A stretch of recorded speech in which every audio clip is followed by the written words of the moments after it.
Hello everyone, welcome to our online literature class. Today we're going to be talking about Victorian era or Victorian literature, if you will. I am teacher Maria Paula, and for us to start our class, go ahead and grab a pencil and notebook so you can take some notes, as well as coffee, because you gotta have coffee, and let's get started. So, today we're going to be talking about the Victorian era, and we're going to be looking at two aspects: the historical context and some of the literary work that was produced during this period. So, let's start with history, shall we? Talking about the Victorian period, we couldn't start anywhere else but the royal family. You know how the Brits love their royal family, and they particularly loved this queen, Queen Victoria. She named this period. She was the queen throughout those years to which we refer as the Victorian age, and she became queen at the age of 18 in 1837. That's really, really young. During her reign, England experienced a lot of industrial expansion and economic progress, especially because of imperialism and the Industrial Revolution, which we're going to talk about in just a second. And by the time that she died, there was this saying which said that Britain had a worldwide empire on which the sun never set, meaning they had so many colonies around the world that there would always be sun in one of them. On a more personal note, Victoria married her husband Albert in 1840, and he died in 1861. And she only wore black from that year on to the rest of her life. Now, she died in 1901, so it is around 40 years only using black. It is a lot of time. And it's one of the Brits' favorite royal love story because they were very devoted to each other, and it was a very tragic but very beautiful story at the same time.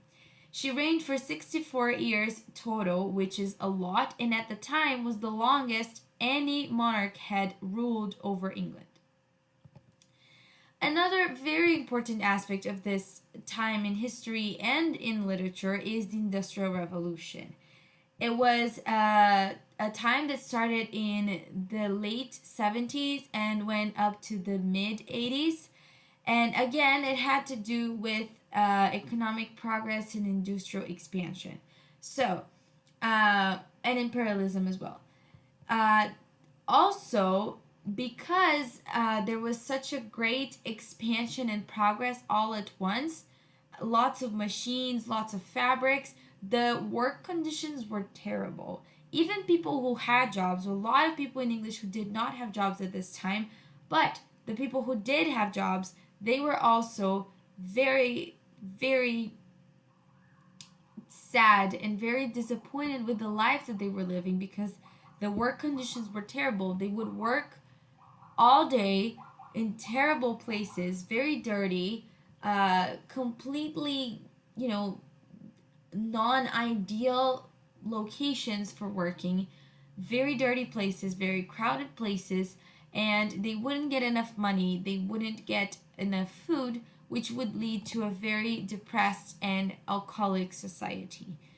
Um, and on a very contradictory note, the values that the society had were working hard, being serious, being Christian, being righteous.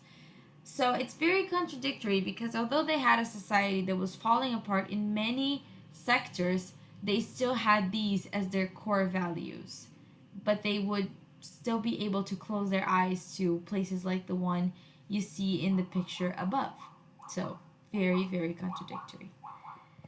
Now, looking at literature itself, we're going to take a look at some of the most known Victorian characters just so you guys can assimilate better what this time was all about. So, do you remember them? Those two talking at the door? You know, the creepy guy opening the door to the one with the big hat who looks like he's about to have to make a very bad decision? Count Dracula and Jonathan Harker, one of the classics of this time, started basically every single vampire story we ever heard came from this guy. um, yeah, just one of the greatest classics of the time. Another great classic are the two besties you can see right there sitting on the chairs chatting. If you haven't recognized them, Dr. Watson and Sherlock Holmes. The crazy detective who would look at very little details and make very big conclusions was always complaining about Scotland Yard and Lestrade and all of those. And then the boy running from basically everyone, the little thief, Oliver Twist, the little boy who used to work in one of those fabrics that we were just discussing, asked for more food, was almost killed because of that, and the story moves on from there. Very tragic, but very important because it showed the reality of the time. If you remember Oliver Twist, you'll probably remember that guy. Not the one standing, that's a ghost. The one on the chair, the crazy, cranky old man from Christmas, Ebenezer Scrooge, also very much a classic. He was a very cranky man. There was a lot of not a very nice guy. And then he's haunted by that ghost standing right there, and he changes a lot. Lots of character development in A Christmas Carol. The little girl looking very sad and basically giving away that she did not have a very happy childhood is Jane Eyre, another classic of the time, and the first book so far in this little list, the first character in this little list written by a woman. She's the first woman and she was written by a woman. And the guy leaning against the tree with a lot of wind around him, Heathcliff, also another character written by a woman. Very also a classic of the time. So now that I've shown you the characters, I feel like I have to show you their mommies and daddies, meaning the writers who brought them to life. So these are the ones. Mr. Bram Stoker to your left, the crazy fella with the beard, that's Charles Dickens. And then, obviously, Arthur Conan Doyle. You can see he has a little something in common with Sherlock. And then Dickens again, we saw two of his characters. And the Bronte sisters, although they were three, we have two of them here. Charlotte Bronte, who wrote Jane Eyre, and Emily Bronte, who wrote The Wuthering Heights, which has Heathcliff as the main character. Oh, by the way, Charles Dickens wrote A Christmas Carol, in which Ebenezer Scrooge is the main character, as well as Oliver Twist. And then we could come up with a few other examples of Victorian writers. Robert Louis Stevenson wrote Treasure Island, Lewis Carroll with Alice in Wonderland, Elizabeth Gaskell wrote the lovely Cousin Philly's novel, and Annie Bronte wrote a few books herself, even though she was one of the Bronte sisters, wrote some books herself.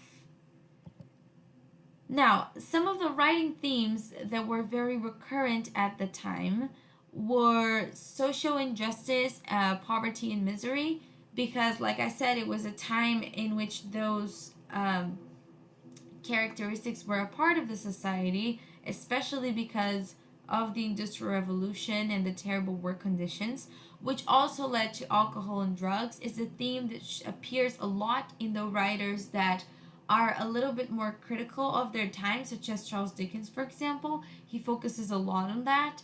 And also women's roles in society. So obviously, the ladies we just mentioned criticize the very oppressive society in which women lived during the Victorian years. Women couldn't do anything. They couldn't vote. They couldn't study. They could do absolutely nothing but get married and have kids. So they were always criticizing that. And the role of women in society also shows up in the man's books, although they didn't have clear intentions of criticizing it, but it's very clear that women were supposed to stay at home, have kids, cook, that kind of stuff. So it is also a very recurrent theme in some of the novels. And these authors, these ladies who wrote books at the time, they were already questioning that role because theoretically they shouldn't be writing books in the first place. So it's also a very recurrent theme. Very well. If you have any questions about the lesson or about the Victorian time, be sure to email me at the address that is showing up on your screen. It was a very overview of the time. We don't have that much time to explore the Victorian age in depth, but I can answer any of your questions in that email. Thank you so much for watching and see you next class. Bye!